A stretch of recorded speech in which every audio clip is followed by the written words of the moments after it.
శ్రీరాముడి ధర్మపథం అపూర్వ గ్రంథం 16వ అధ్యాయం ఏకపత్ని వ్రత ధర్మం. జీవితాంతం ఒకే భార్యకు మనసా వాచా కర్మణ కట్టుబడి ఉండటం ఏకపత్ని వ్రతం. పెళ్లిళ్లల్లో చెప్పించినట్లు ధర్మేచ అర్థేచ కామేచ మోక్షేచ నాతి చరామి అంటే ధర్మార్థ కామాలను ధర్మబద్ధంగా భార్యతో పొందడం, మోక్షంలో కూడా ఆమెను విడువను అనే సంకల్పం వ్యక్తపరచడం, కష్టసుఖాల్లో కలిమిలేముల్లో భార్యని భాగం చేయడం, ఆమె భాగస్థురాలు కాకుండా సుఖం, సంతోషం, పూజ, వ్రతం, శుభకార్యం, యాగం ఏదీ ఆచరించకపోవడం అదే ఏకపత్ని వ్రత ధర్మం. ఆ మాట చెప్పగానే మనకు గుర్తొచ్చేది శ్రీరామచంద్రుడే. ఎందుకంటే ఏకపత్ని వ్రతాన్ని ఒక ధర్మంగా ఆచరించి దానిని ఒక నమూనాగా లోకానికి చూపించాడు కనుక. మహర్షి దార్శనికత. నాటి కాలంలో బహుభార్యాత్వం ఉంది. పట్టపురాణులే కాక ఇతర భార్యలు ఉన్నారు. అది అప్పట్లో తప్పుగా భావించలేదు. దానిలోని లోటుపాట్లు తెలిసివచ్చాక, దాని దుష్ట ప్రభావం సమాజం మీద, మనుషుల నడత మీద ఎంత ప్రబలంగా ఉందో గ్రహించాక ఆ చెడు పద్ధతికి అడ్డుకట్ట వేసి ఆదర్శ మార్గానికి బాట వేయాల్సిందే. అలాంటి మహత్తర కార్యం దార్శనికులు మాత్రమే భుజాలకెత్తుకోగలరు. అప్పుడప్పుడే వేరూనుతున్న నూతన సిద్ధాంతం ఏకపత్ని వ్యవస్థ, మోనోగమీ. దాన్ని బలోపేతం చేయడమే సామాజిక శ్రేయస్సుకు సరైన సవ్యమైన ధర్మం అని చెప్పాలి. వివాహ వ్యవస్థ, కుటుంబ వ్యవస్థ, సమాజ అభ్యున్నతి దానిలోనే ఉన్నాయని ఎలుగెత్తి చాటాలనుకున్నారు వాల్మీకి మహర్షి. అందుకే అతనికి రామకథ బాగా కలిసొచ్చింది. రాముడు ఆచరించిన ధర్మాన్ని మరింత బలంగా జనంలోకి తీసుకెళ్లడానికి చేసిన మహత్తర ప్రయత్నమే రామాయణ గ్రంథ రచన. దానివల్ల ఆ కావ్యానికి ఇంత ప్రాచుర్యం వచ్చి భారతీయ సంస్కృతికి మూలాధారం అయ్యింది. రాముడికి ప్రేరణ. రాముడి తండ్రి దశరథుడికి 3 పట్టపురాణులు, 350 మంది భార్యలు. అయినా రాముడు ఒకే భార్య సిద్ధాంతాన్ని ఎందుకు అమలు చేశాడు? అలాంటి నిర్ణయం వెనుక తండ్రి, తల్లుల ప్రభావం లేదని, ఉండదని చెప్పలేం. నిజానికి వారి వల్లే అతడు ప్రేరేపించబడి ఉంటాడు. చిన్న భార్య కైకేయి మెప్పు కోసం ఇతర రాణుల్ని నిర్లక్ష్యం చేశాడు దశరథుడు. కడకు ఆమె వల్లే తన ప్రాణాలను సైతం పణంగా పెట్టి తనకత్యంత ఇష్టుడైన రాముడికి పట్టాభిషేకం చేయలేకపోవడమే కాక అతడ్ని అడవులకు పంపించాల్సొచ్చింది.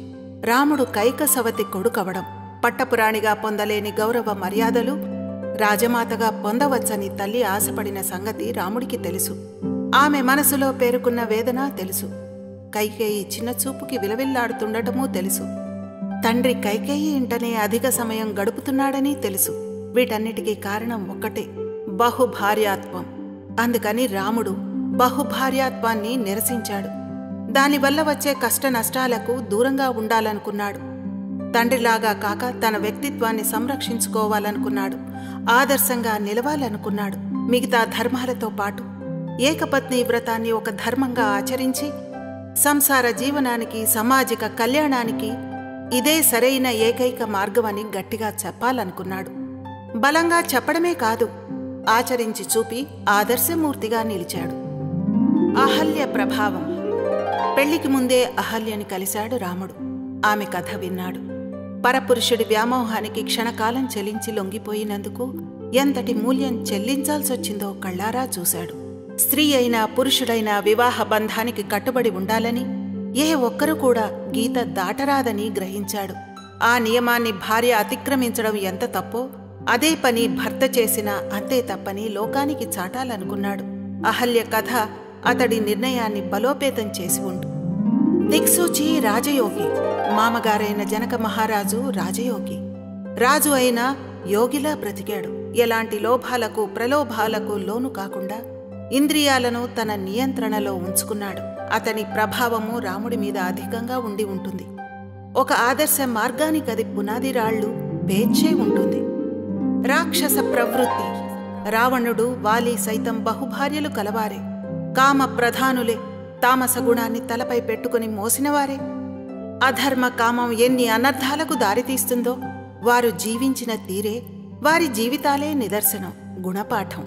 వారిని శిక్షించడానికి వారి అక్రమ అవాంఛనీయ విశృంఖల ప్రవర్తనే ప్రధాన కారణం.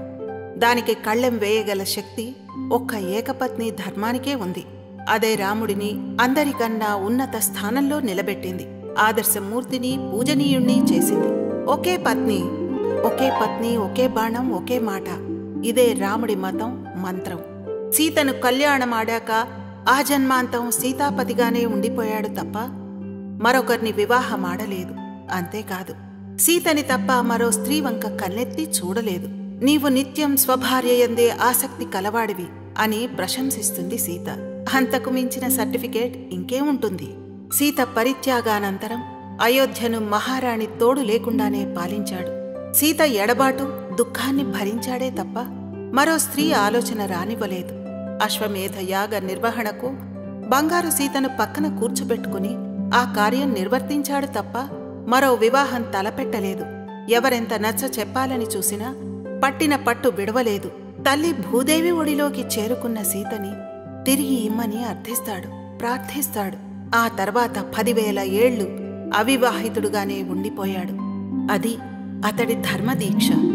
సమ్మోహితుడు కాలేదు. శూర్పణఖ రాముడిని మోహించింది. తన శక్తియుక్తుల గురించి చెప్పింది. సోదరుల శౌర్య పరాక్రమాల గురించి చెప్పింది.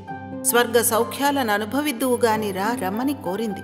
అయినా ఆమె పట్ల ఆకర్షితుడు కాలేదు. ఆమె కోరికను తిరస్కరించడమే గాక నీతి రీతి మరచిన ఆమెను తగిన విధంగా శిక్షించాడు. కోరి వచ్చిన పడతి మొహంలో జారి పడనంత దృఢమైనది అతడి ఇంద్రియ నిగ్రహ శక్తి, ధర్మ కామ వ్రతం. శ్రీరామ రక్ష. ఏకపత్ని వ్రతమే వివాహాలకి, కుటుంబాలకి, అన్యోన్య సంబంధాలకి, ఆరోగ్య సమాజానికి శ్రీరామ రక్ష. అందుకే పెళ్లిళ్లల్లో సీతారాముల్నే తలుస్తాం. ధర్మేచ అర్థేచ కామేచ చెప్పిస్తాం. నాతిచరామి అని ప్రమాణం చేయిస్తాం. భర్త సద్గుణవంతుడైతే ఆటోమేటిక్గా భార్య అనుకూలవతి అవుతుంది. ఆ దాంపత్యం అపురూపం, ఆనందకరం అవుతుంది. ఇవాళ రేపు సమాజంలో ఎన్నో దుర్గుణాలు, దుర్మార్గపు తలంపులు వెర్రితలలు వేస్తున్నాయి. విశృంఖలత, అక్రమ సంబంధాలు, వైఫ్ స్వాపింగ్, సహజీవనం వగైరాలు విష సంస్కృతిని అడ్డుకుని కౌటుంబిక శాంతి సుఖాలు కాపాడాలి. సమాజంలో ఆరోగ్య ఆహ్లాదకర ధోరణులు పెరగడానికి భార్యాభర్తలంతా 4 చేతులు అడ్డుకోవాలి. రాముని ధర్మబద్ధమైన వైవాహిక జీవిత నిష్ఠ, ఏకపత్ని వ్రత నియమం యొక్క ఔన్నత్యాన్ని పాఠ్యాంశం చేసి చదివించాలి.